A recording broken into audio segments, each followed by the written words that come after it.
Now I request faculty guest of the evening, Professor Prabhuraj Gopal, to address the audience. Thank you, Ashish. Thank you, Maharaj, for the introduction. And also welcome to the speaker, Dr. Vikram Singh. Very welcome to this evening, and we are thankful that you are addressing us today. So I welcome also to friends here, faculty, Professor Balaji, and other faculty who are among the audience. It gives me a great joy always to be here with the study circle, to be able to be among you. As Swamiji said, I used to be a volunteer earlier in ancient times, so about 15 years ago. And later on also a coordinator of the study circle. I think it was here that we addressed the 5-year celebrations of the study circle, Modest Beginnings. So that was in 2002. I think so now, so happy to see that the study circle is still going strong about 15 years later or 13 years later. Okay. I think we have an illustrious speaker today. I've been asked to deliver a starter before a heavy main course. So I will end with a soup. I'll not give you any fried food. Okay. So this topic, what can youth learn from Swami Vivekananda? So especially what can modern youth learn from Swami Vivekananda? Very relevant to all of us. Firstly, if you think about it, you can say actually a more relevant topic from the point of view of a speaker would be, what can you not learn from Swami Vivekananda? And then you can say nothing and then go away, because then that's as simple. Okay, now what can you learn from him? There are so many things you can learn from him. Okay, he is like a well. You keep going, drawing some pictures, keep it in your room, and then that picture will last you a lifetime. And then maybe in another life, you come and draw something more from him. He's as profound as that. As Swamiji said, 1500 years, maybe his message will last. Okay.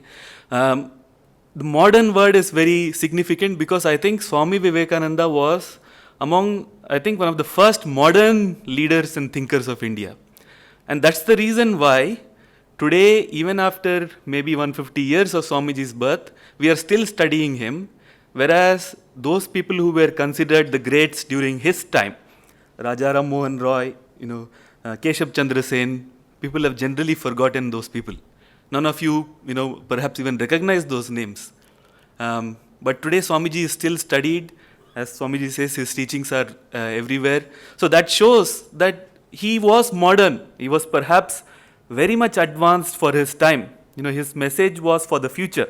So we are marching to the future, and so we are gathering a little bit of him through the time. But even for us, maybe he is still of the future. There is still so much more in Swamiji that we perhaps can not understand yet, that is still manifesting more. Okay. So the last time I was here, I think I said 3 lessons from Swami Vivekananda. I think I am fond of this word 3, this number 3. Again, I will end with some 3 thoughts for the evening. Okay. So Swami Vivekananda, if you study his life, the first thing that strikes you when he was a youth, when he was, struggling to find out his place in the world before he became famous as Vivekananda, the Narendranath Datta of Calcutta, if you look at him, even in those days, the one characteristic that, marked him out from everyone else was his extraordinary quest for knowledge. Okay, Swami Vivekananda had this deep, profound quest for knowledge, which all of us can and should learn from.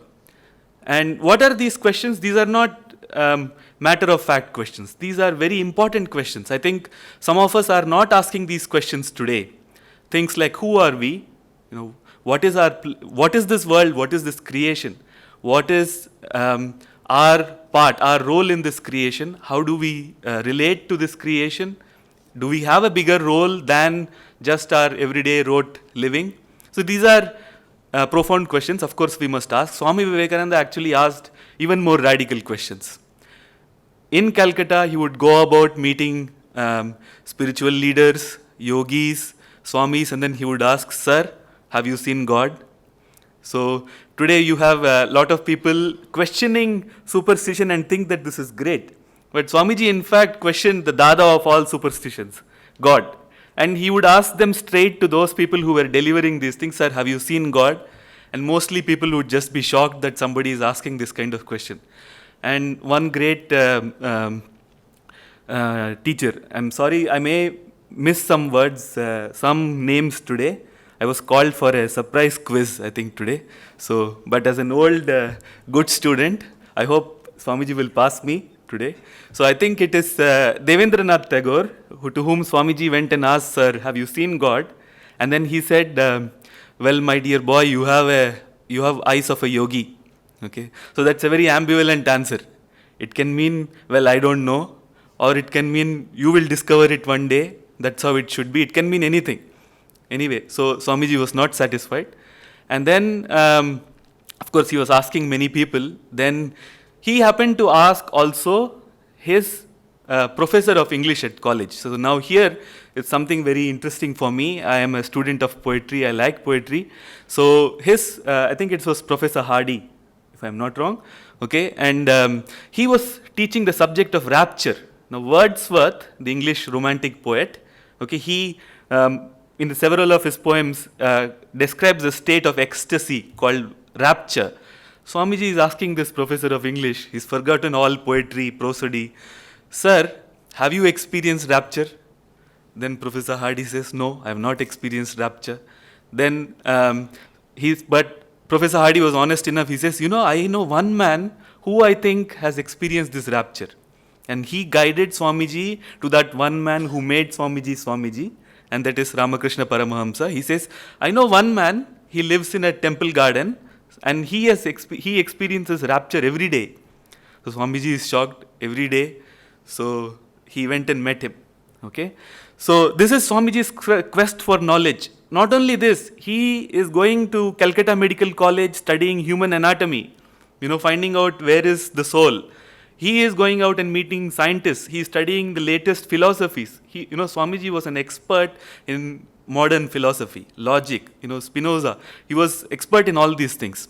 And when he went to Sri Ramakrishna, of course, he did not accept him just like that. Now, here is that there is an ancillary lesson for us. All of us question. Of course, you need to question. Questioning is very important in gaining knowledge. An important difference that Swamiji says is that he is not cynical in his questioning. When he went and spoke to Devendranath Tagore and he did not answer him convincingly, he didn't say, hey, you are a charlatan, you should not be talking like this. He just said, maybe, there is someone else who knows this better. So he is not disrespectful. Similarly with Ramakrishna, he critiqued him to the level that nobody else would have critiqued him. And that is surprising. Swamiji was just a teenager when he met Ramakrishna, but he is questioning him. Every word, every sentence is being questioned, but with full respect. Okay. So this is also important. In the Tantras, in the Agamas, you will see that there are rules laid out for a guru to accept a disciple. Rules laid out for a disciple to accept a guru. We have forgotten a lot of these traditions today, but these are there. Very rigorous rules are there. You must test a person before giving him that prominent position of a guru in your life, that of a second spiritual parent, that much of thing you're giving. So he is questioning, this is very important. So the ancillary knowledge, question, but not with cynicism, but with humility. Okay. So that is one thing. And the other thing that we see here is Swamiji in his life, you say he has a great zest for life, the great joy for life. So some of us think that, when you come to yoga, when you come to spirituality, that means that there is the end of all joys in life. But if you see Swamiji, he is going with his friends to Dakshineshwar, but many of the times they are picnicking in the Panchavati. They are bringing food, they are making food. And then if you go see some of the photos from Swamiji's life in exhibitions in the US, for example, in Thousand Island Park, they are having picnics actually. So this is a very contradictory point. So he had a great zest for life. Now I think this can be touched upon by another thing. Swami Ranganathananda was a former president of Ramakrishna Mutt. He also delivered a convocation address at IIT Madras way back in the 1970s. So he was asked by one student here in IIT, Swamiji, you tell me, you are talking about discipline and then you are talking about joy. How is this? I think this is contradictory. Then Swamiji is answering, actually, unless you have that discipline, how can you experience joy? So if you, for example, you are just jumping around, in a indisciplined manner, compare that to a well-trained ballet dancer, compare that to a classical dancer, their joy is much more refined and far more profound than a person who's just jumping around. But that person has trained himself for so many years, so he's able to access those higher planes of joy, which a random dancer is not able to experience. Similarly, with everything else, a physicist, the joy that he is experiencing is because of so many years he has put into developing himself as a physicist, into training himself as a physicist.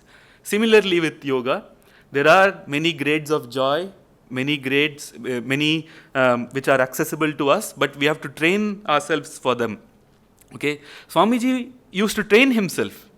He had organized a gym in his neighborhood. He used to exercise. He used to take a good diet. And despite his bohemian life, he was a brahmacharin. He was confirmed as a brahmacharin. This is known to everyone. Okay, so he had trained himself to get that knowledge. And therefore, he is able to experience joy, which is manifesting in these things. He was a great cook. He had fed so many of his disciples in the US. And he was an extraordinary cook in that. And then he would sing, so many times Ramakrishna Paramahamsa is asking him to sing for him. And he was a very well-trained classical singer. He could access the nuances of the raga by which Ramakrishna is going into samadhi. Okay, and today we speak about the dress sense of our Prime Minister, Narendra Modi. But the original Narendra also had a great dress sense. If you go, you see his photographs, he's so well dressed, the color combinations he's wearing, the turban, immaculately made turban, beautiful dress, okay. One day he finds a schoolboy on the street and then he's bending down. People are thinking, what is he doing? He's tying his shoelace. Then he says, my boy, don't be foppish. Okay, so that much of joy and zest for life. Okay, at the end of his life, in his time in Belur, he has a goat, he has a dog, he has a cow. These are all his pets. Okay, so much of this joy around him. So this is something we have forgotten. The quest for joy in our everyday life, joy in doing everything that we are doing. That's the second thing. Okay, and the third thing, okay, which is many of you may miss actually. Despite that, Swamiji keeps saying this thing everywhere. He says, this is very special. He says, love India.